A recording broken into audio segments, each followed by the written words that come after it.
کہ اگر کافی کو معاف نہ کیا جائے بروز قیامت تو اس نے کتنی نہیں کیا کی وہاں صلی اللہ علیہ وسلم نے فرمایا اگر مقتول نے اس کو معاف نہ کیا تو اس کے لیے کوئی راستہ نہیں ہے سوائے جہنم میں.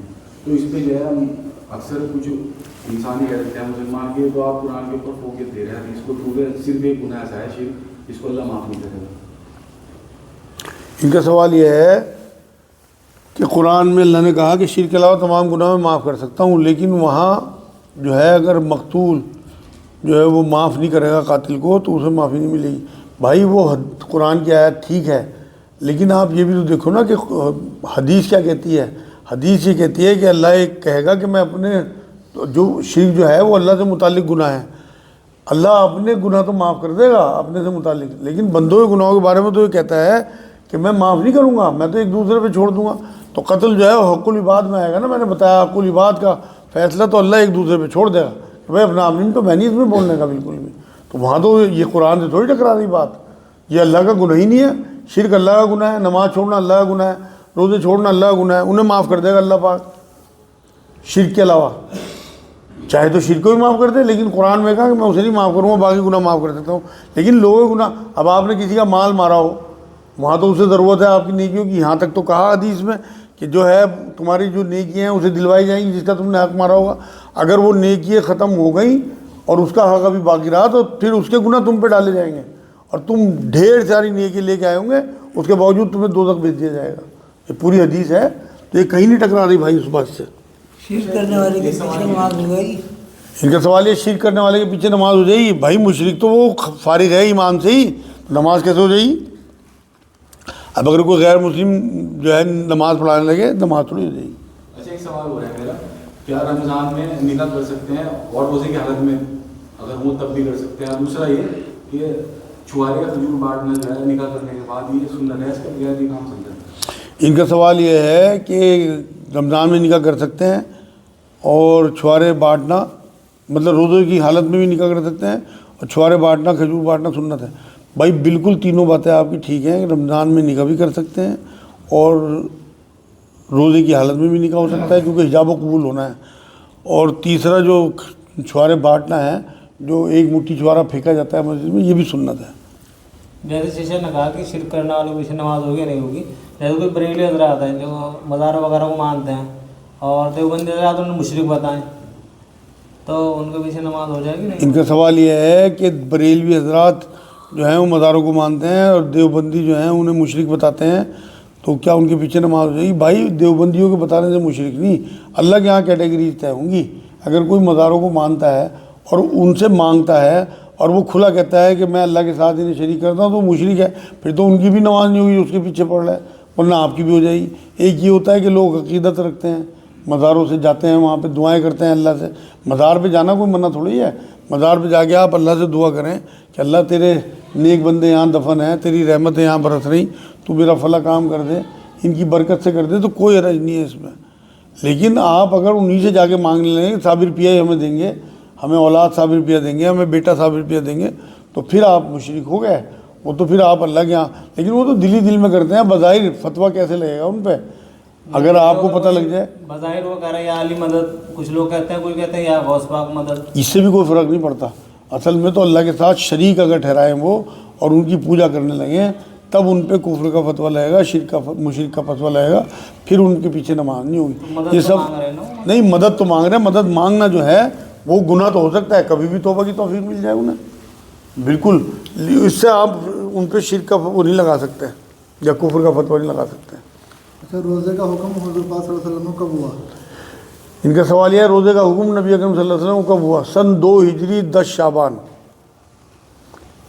شعبان کا مہینہ تھا. تب حضور اکرم صلی اللہ علیہ وسلم نے خطبہ دیا کہ اے لوگوں، تم پہ ایک مہینہ آنے والا ہے جو برکتوں کا، رحمتوں کا مہینہ. پوری حدیث ایک دن شاید سب سے شروع میں، رمضان کے شروع میں میں نے رمضان سے متعلق آپ لوگوں کو سنائی تھی. تو جب روزہ جو ہے حکم دیا گیا کہ اگلا جو مہینہ ہے رمضان کا، اس میں آپ کو روزے رکھنے ہیں اور وہ فرض. ویسے تو حضور پہلے بھی روزے رکھتے تھے اور حضور کے بہت سے صحابی بھی پہلے روزے رکھتے تھے، اور قرآن نے بھی یہ بات کہی کہ تم پہ روزے فرض قرار کر دیے گئے جیسے تم سے پہلی امتوں پہ روزے فرض تھے. اس کا مطلب